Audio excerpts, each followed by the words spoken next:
In this video, I want to talk about the divine feminine and the narcissists. It's going to be an interesting one, and I am pretty sure some of you will be offended greatly, but truth bombs.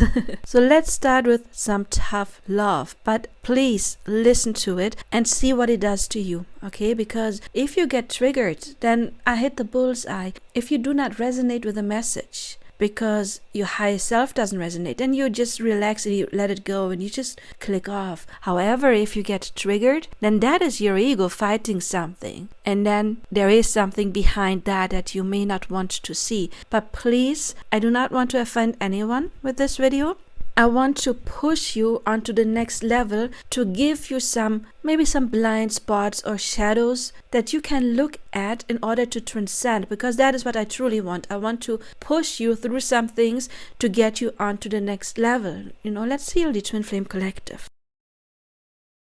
Okay, if you know me a little bit so far, then you probably know that the beginning was very sarcastic, the divine feminine and the narcissist, because a divine feminine cannot and will not ever attract a narcissist. Not possible at all, because we always attract what is inside us. Everyone is you pushed out, especially also a romantic partner is a projection of what is inside us. Well, that was not right, to be honest. It's not that they are especially that everyone is, we just feel it more intense and stronger, and it was often intended that way because love is something we all crave and we all need. It's a very deep-rooted need. Spirit knows that, our higher selves knows that, so they often use love as the donkey and the carrot in order to push us into some kind of forward movement when it comes to our development. Why would you attract a narcissist? Well, first of all, you may have the assumptions that people out there are mean. Maybe you have experienced it in the past because one of your parents may have been narcissist or very selfish, and then you got programmed to have that in your energy. One thing about mirroring, and I do have a video specifically on mirroring that is very important. Please check it out. Please watch it. But mirroring is often misunderstood. Mirroring does not mean that they show you something inside you, that you would have to be a mean person in order to attract a mean person. No, it would mean you carry the assumptions that people are mean to you, that you maybe have been victimized, and you carry the frequency of, people are mean to me and I'm a victim. And that is what would attract somebody who is mean towards you. Not necessarily that you are mean as well. More often, you would not be mean in order to attract a mean person. You would more be in the victim mentality. So maybe you have been victimized as a child. Maybe your needs were not taken serious in some kind of way. Maybe you felt your parents or guardians, teachers, maybe even in some way overpowering you and not taking your needs serious. And then you grew up and you did not take your needs serious. Maybe you only got positive feedback from your parents when you acted in a specific way. And then you learned, I have to be good, I have to be nice in order to receive some kind of love. I'm not allowed to set boundaries in some kind of way.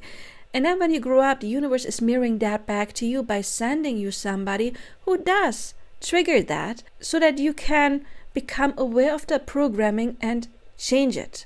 But the thing is, if you label them a narcissist, well, that's an assumption you hold. You only attracted them because something inside of you carried the frequency to attract them. Somebody who is strong in their self-love, a divine feminine, for example, would never attract a narcissist because that's just not a match, because a divine feminine has outgrown any kind of victim mentality, because a divine feminine realized, oh my God, I created everything. It's not my fault of what happened to me, but now I'm adult. I take responsibility. I take responsibility for my mental health. I take responsibility for my well-being. I take responsibility for my needs, and I make sure my needs are met. And we're not talking about selfishness. There is a balance between self-love and being selfish. We don't want to hurt others. A divine feminine, divine energy would not go out and hurt others, but she can treat herself well first. So please don't blame the other person.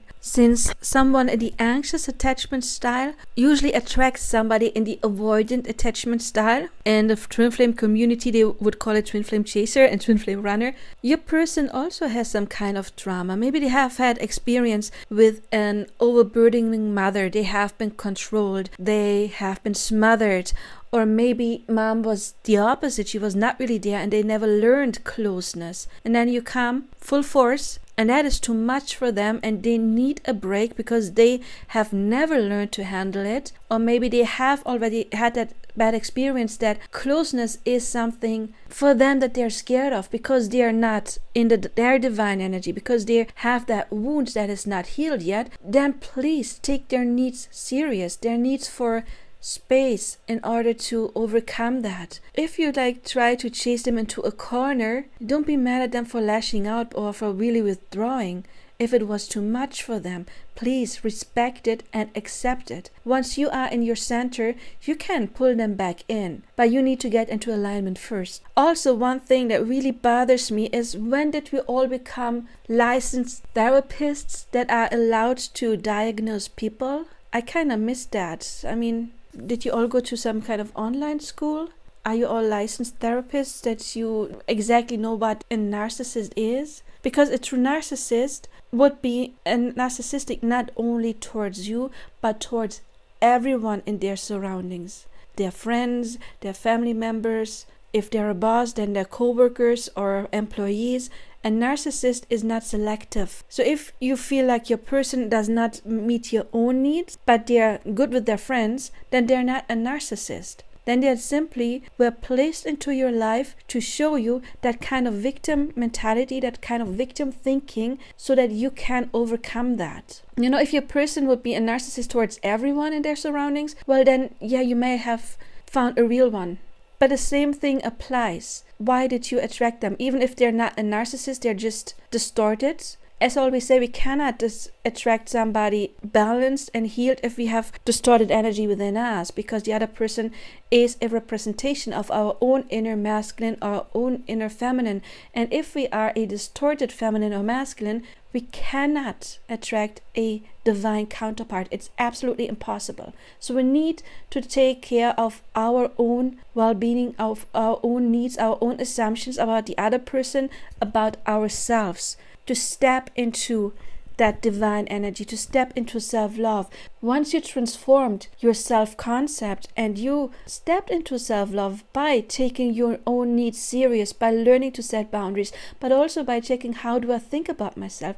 What do I think when I look into the mirror? Yeah, you look kind of good. Or, oh my God, why do I even go outside? Why would anyone like me with this going on in my body and that? You know, that is distorted energy and that is getting mirrored back to you. So that is your responsibility to change. The good thing is we can change everything, because your subconscious mind believes you everything if you only repeat it often enough. You can check out on YouTube Dr. Bruce Lipton. He's a doctor, he's a scientist, and he will tell you exactly how we get programmed in the first 7-8 years in our lives and how we can change those programs. Well, spoiler alert, we can change it by meditation, by constant repetition of, for example, affirmations or daydreaming visualization, or in, like meditation is some kind of a trance, or in general when we are in the theta brainwaves, which happens in trance, but also when we fall asleep, wake up, and in the REM sleep and light sleep at night. So we can listen to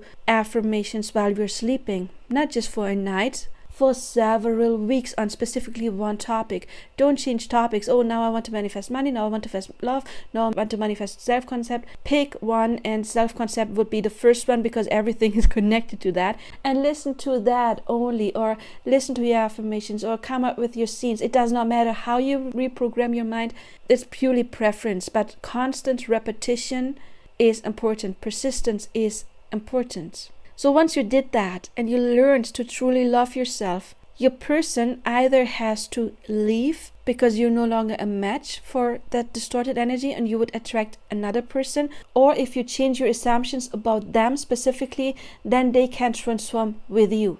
You can manifest your happy end with that specific person if you change your assumptions about them specifically, because they mirror that back to you as well.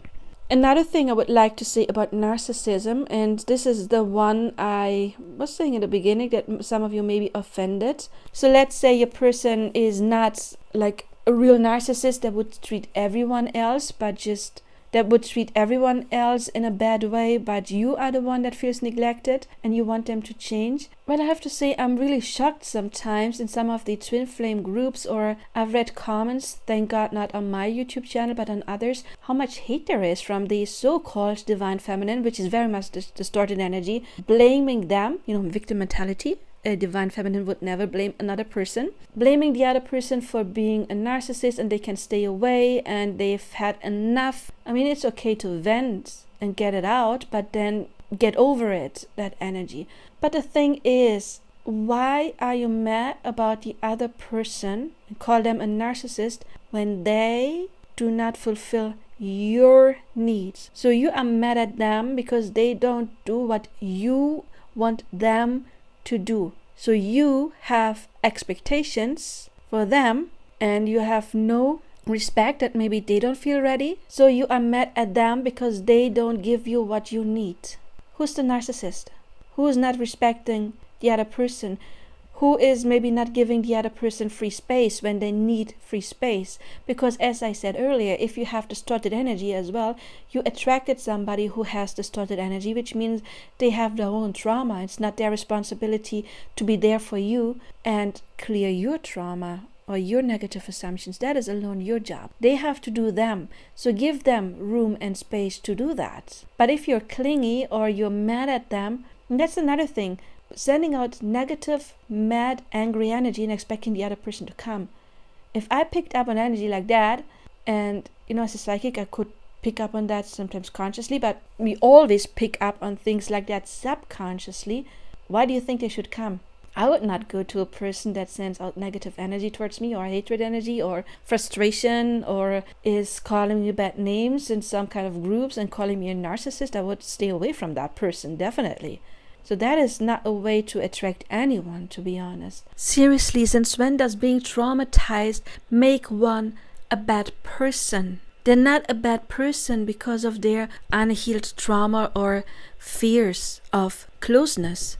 Please don't make them into a bad person because you have your own fears. Are you a bad person because you fear somebody withdrawing? You have that fear of loss and neglect? No, you're not bad. It doesn't make you bad. It just makes you someone who has not taken responsibility yet to overcome that, or who has not successfully achieved it yet. Somebody who is not balanced yet. And therefore they attracted somebody who is not balanced either. Nobody is bad in this situation. It is simply unhealed energy that needs to be healed first. That doesn't make them a narcissist. They're not bad because they're wounded. They need your sympathy as well. Have some sympathy for them. I mean, you probably claim you love them, right? Love doesn't smother. Love has sympathy for the other person's wounds. So please ask yourself, why are you mad at them? If they abuse you in any way, physically, mentally, it's not a twin flame, it's a toxic situation. And I hope you find the help you need in order to get out of that. It's not a twin flame. However, you created them. Somebody in their self-love would never attracted that person into their life. It's not a vibrational match. So it's your own vibration to clear up. And it's your own assumptions to clear up about them, about yourself. As long as you see yourself as the victim, the universe thinks, oh, that's the one who likes to be a victim. Okay, we got more negative people to send towards her because she likes being a victim or he likes being a victim. Stop that kind of victim mentality, because again, you were programmed in your childhood, not your fault, but now you're an adult. Now it's your responsibility to clear those programs. Nobody can do it for you. They were not sent to you to do it for you. Let them do their own stuff. Give them that space. Maybe they're not bad after all. They're just your mirror. No, it's not the mirror's fault. I know this one was a bit harsh, especially when I asked you to think, do I maybe have, maybe not am I a narcissist, but do I have some narcissistic traits by expecting the other person to give me what I want and neglecting their needs, not caring about what do they need? Maybe they need space, maybe they need some room, maybe you have been too clingy, maybe you have been toxic as well by calling them names, by calling them a narcissist, by trying to oppress them, by nagging on them, by trying to set ultimatums. Any kind of toxic behavior have you been correct towards them? And if you say, no, I was always very nice, always gave them everything, then I would ask you, did you give them everything because it felt good to you, or because you were scared that they don't love you if you're not acting in a specific way? Because if you don't take your own needs as important, they won't. You cannot give somebody something even though you don't want it, and then expect that they mirror you, that you are worthy, because you showed the universe, look, I'm not worthy, my needs are not worthy. That's why I put myself last.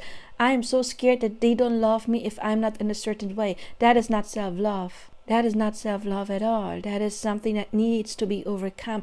It is okay to say no. Of course, we don't say no to everyone because we want to get help when we need it to. But if it's not an important situation and you need a timeout, you're not feeling well in that situation, or you really don't want to do something, you are absolutely right to say no.